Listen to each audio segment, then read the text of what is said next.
जय हिंद दोस्तों, स्वागत है आपका। हम कर रहे हैं RWB NTPG and group D की मैथ की बुक का सॉल्यूशन। हम पहुंच गए हैं 80 नंबर प्रश्न पर।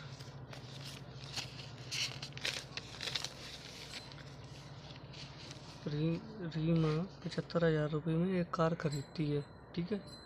उस पर 10,000 रुपये खर्चा और मरम्मत का लगाती है, तो 85,000 रुपये की टोटल कार हो गई। अब 85,000 रुपये वो चीरू को 15% लाभ पर बेच 15% की बनी होती है 3/20, तो 20 की चीज़ को 23 में बेच देती है और चीरू उसे 10% लाभ पर ऋतु को बेच देता है।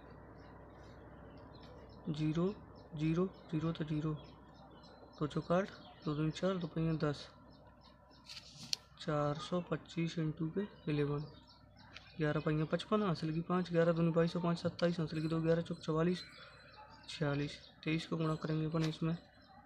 23 पाएंगे 115, हासिल की 11, 23 सत्ते 161 और 11 172, हासिल की 17, 23 चंगे 138 और 17 155, हासिल की 15, 23 चौक 92, 92 और 15 107, 1,07,525 रुपये की ऋतु को चुकाने पड़ेंगे इस कार को खरीदने के लिए। अब पहुंच गए हम 81 नंबर पर। एक व्यक्ति ने प्रत्येक वस्तु 3,000 रुपये में खरीदता है। 3,000 की चीज़ खरीदी मैंने 3,000 की। एक तो 10% लाभ पर 1/10, इसका कितना होगा 300 रुपये, और 1/20 इसका 5% तो 150। ओवरऑल उसे 6,000 का 450 रुपये का फायदा हुआ। कितना होगा 0 से 0 6 से 42 और पॉइंट लगाकर 6 ओवरऑल उसे 7.5% का लाभ हो 7.5% का लाभ होगा। प्रश्न नंबर 82। एक घोड़ा और गाय दोनों उनको 12,000 रुपये में खरीदता है। वो 12,000 में घोड़ा खरीदा, लेकिन घोड़े को 20% लाभ और, तो यानी घोड़े की 12,000 रुपये की वैल्यू है 120, तो 100 की वैल्यू कितनी हो जाएगी 10,000 रुपये वैल्यू हो जाएगी उसकी घोड़े की। और गाय की 12,000 रुपये की वैल्यू है 90%, क्योंकि उसने 10% आने पर बेची, तो 100 कितने 0, 9 एकम 9, 9 तिये 27, 9 तिये 27, 9 तिये 27 और 9 तिये 27, फिर 3 3, इसमें 10,000 जोड़ेंगे,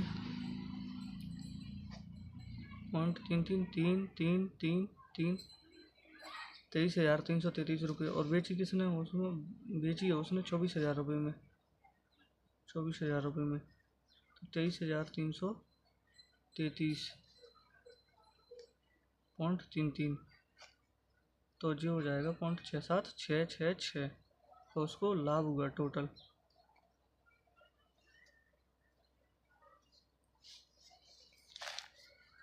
यदि दो वस्तुओं को प्रत्येक का क्रय मूल्य 2500 रुपया है, प्रत्येक का क्रय मूल्य 2500 रुपये है, 2500 इसका और 2500 उसका, तो एक को 5% के लाभ पर 2500 बेच दी उसने, 5% के लाभ पर 5 0 25 पाएंगे 125, तो इसने जो बेच दी 2,625 रुपये की वस्तु बेच दी पहली, और उसको ओवरऑल लाभ हो रहा है 20% का, 5,000 रुपये का 20%, 0 से 0 2 0 5 10 और 2 0 1,000 रुपये। अब 1,000 रुपया में तो 125 लाभ तो उसने इधर कमा लिया, 10 में तो 5 गए इधर 10 में तो 2 गए तो 8 7 इधर, क्योंकि एक बचा 9 9 7 875 रुपये, 875 रुपये बचेंगे। तो उसको 2,500 रुपये पर 875 रुपये का लाभ कमाना है, तब जाके उसको ओवरऑल 120% का लाभ होगा।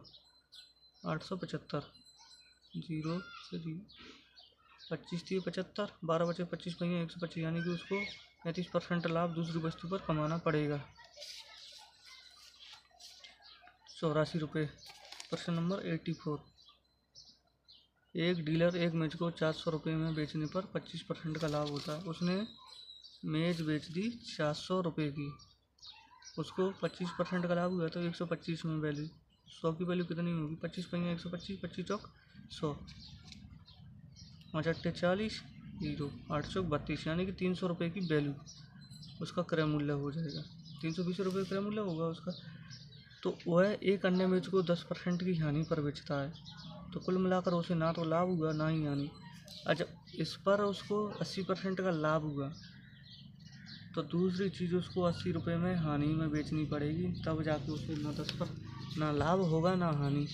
और 10% हानि पर बेची उसने दूसरी चीज़, तो 80 की वैल्यू 10% दी है 10, तो 100 की वैल्यू कितनी आ जाएगी? 0 से 0 800, तो यानी कि दूसरी चीज़ उसे 800 रुपये में बेचनी पड़ेगी। प्रश्न नंबर 85। एक व्यापारी द्वारा दो वस्तुएं बेची जाती हैं, उनमें से एक को 20% लाभ पर बेची जाती है, दूसरी विक्रय मूल्य दूसरी